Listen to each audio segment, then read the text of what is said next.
kepala saya dengan kedua tangannya. Setelah itu ia mencium pipi sebelah kiri saya dan mencium kening saya.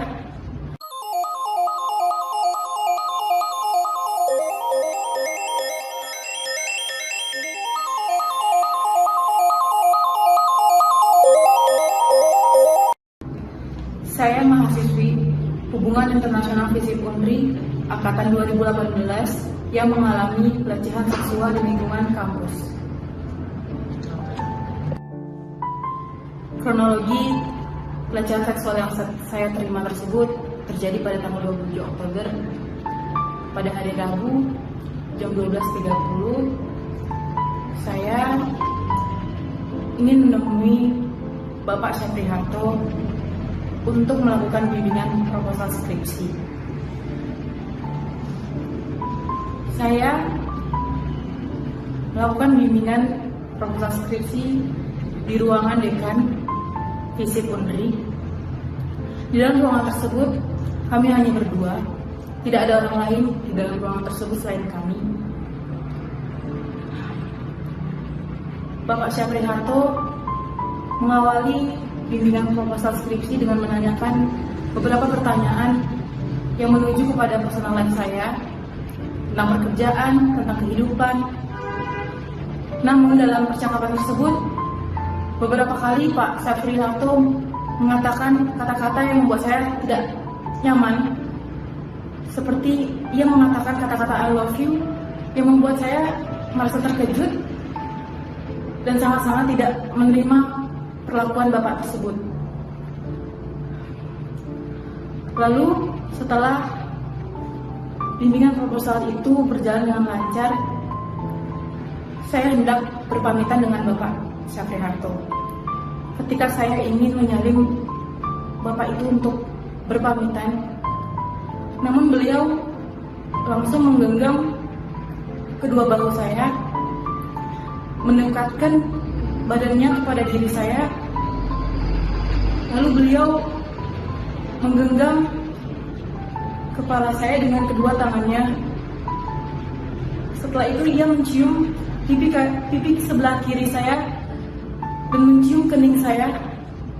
Saya sangat merasa ketakutan dan saya langsung menundukkan kepala saya.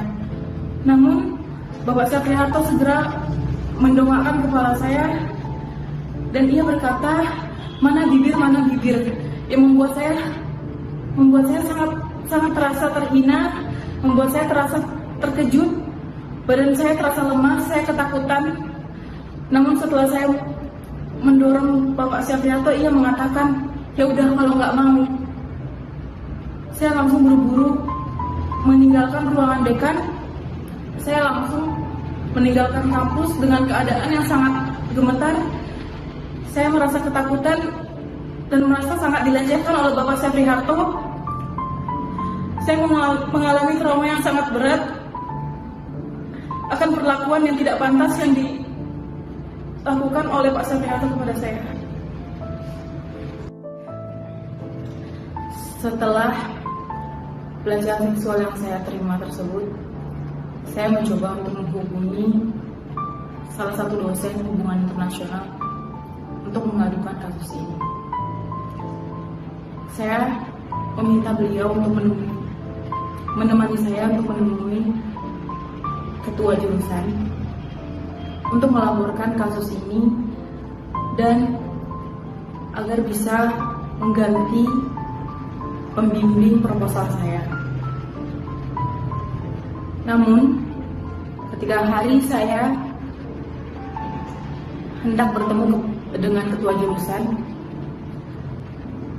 ia menyuruh saya untuk bertemu dulu dengan dirinya sebelum menjumpai ketua jurusan. Walaupun saya sudah sampai ke rumah ketua jurusan, ia menyuruh saya berputar balik untuk menemui diri dia terlebih dahulu di sebuah kedai kopi. Di sana, ia mencoba melakukan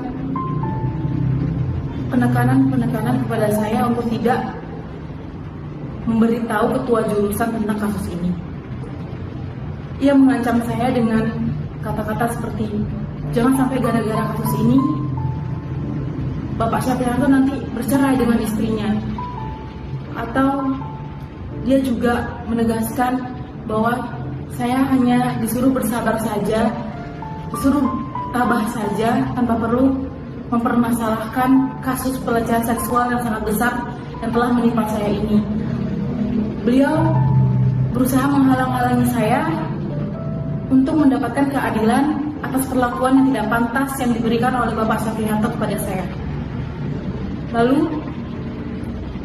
di hari itu juga, selepas sholat Jumat, akhirnya kami bertemu didampingi oleh dosen yang berusaha mencegah saya tadi. Di sana ternyata yang awalnya saya kira bapak tersebut mendukung saya dan ingin melindungi saya, namun ternyata tidak.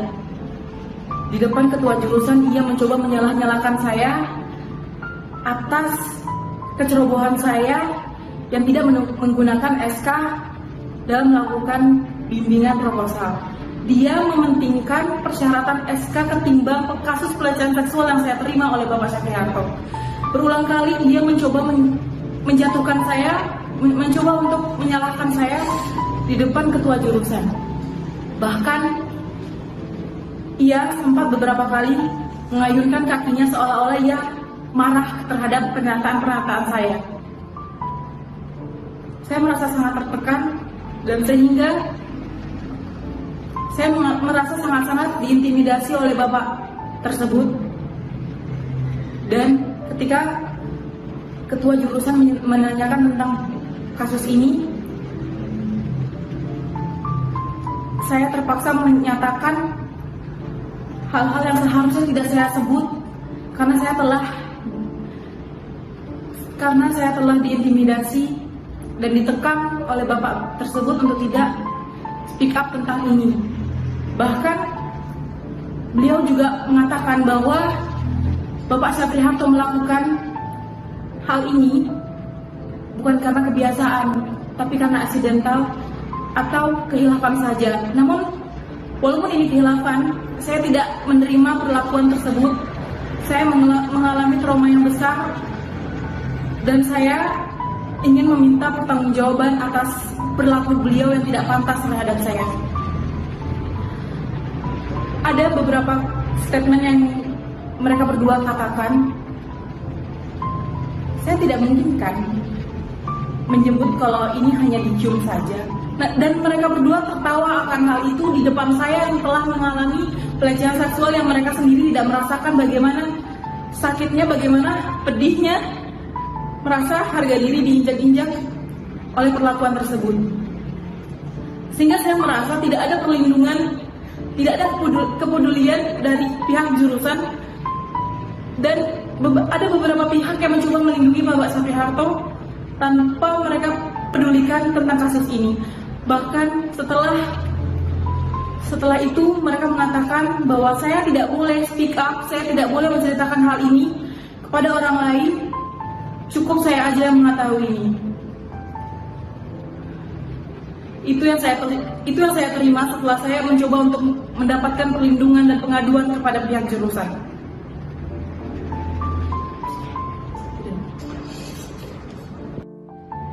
Setelah saya mencoba melaporkan kasus pelecehan seksual yang saya terima tersebut kepada ketua jurusan, dosen yang mencoba mengintimidasi saya mengatakan bahwa saya harus bertemu atau menghubungi langsung Bapak Syafriharto dan mencoba untuk mempertemukan kami secara langsung. Beliau tidak memikirkan dan tidak mengerti bagaimana perasaan saya sebagai korban dipaksa untuk menemui pelaku yang bahkan ketika saya membayangkan wajah bapak tersebut, saya mengalami ketakutan yang sangat luar biasa. Dosen tersebut sangat-sangat jahat kepada saya. Dan setelah itu, Bapak Syafriharto mencoba menghubungi saya berkali-kali dengan nomor baru yang tidak saya ketahui. Dan beliau sempat mengirim pesan kepada saya dan mengatakan, kok telepon Bapak di reject, yang membuat saya merasa sangat diteror, merasa sangat ketakutan akan tindakan-tindakan yang dilakukan oleh Bapak Syafri Harto. Dan dosen yang mengintimidasi saya tersebut berusaha berkali-kali untuk membuat saya mengangkat telepon Bapak Syafri Harto. Lalu Bapak Syafri Harto mencoba menghubungi keluarga saya dengan belantara, namun beliau berdalil dan mengatakan bahwa ia mencium saya hanya sebagai anak. Namun keluarga saya membantah dan memarahi pelantara tersebut, mengatakan bahwa kalau memang anak, kenapa harus minta bibir? Kenapa harus berkata mana bibir? Apakah perlakuan orang tua kepada anak harus seperti itu? Itu yang membuat saya sangat-sangat terhina, di mana Bapak itu masih tidak jujur dan Bapak itu masih melakukan pembelaan atas perlakuan kejinya terhadap saya. Keluarga saya dan saya tidak menerima perlakuan tersebut. Kami tidak sama sekali bisa memaafkan perlakuan keji Bapak Syafri Harto terhadap saya. Sudah seminggu setelah kejadian, akhirnya saya dapat mengumpulkan keberanian untuk melakukan perekaman, untuk memberitahu dan speak up atas kasus yang saya alami. Saya merasa kasus ini harus diangkat. Saya harus mendapatkan keadilan saya. Dan saya juga mengharapkan untuk seluruh wanita di luar sana, siapapun kalian yang mengalami pelecehan seksual, terlebih lagi di lingkungan kampus, saya berharap kamu kuat, saya berharap kamu untuk speak up, memberitahukan apa perlakuan keji yang mereka lakukan kepada diri kamu. Jangan membiarkan mereka tertawa atas perlakuan keji yang telah mereka lakukan terhadap diri kamu. Dan saya ingin hal ini tidak terjadi lagi kepada setiap perempuan, terlebih lagi mahasiswi yang mungkin mengalami ketakutan seperti saya. Saya harap kalian kuat, saya harap kalian berani.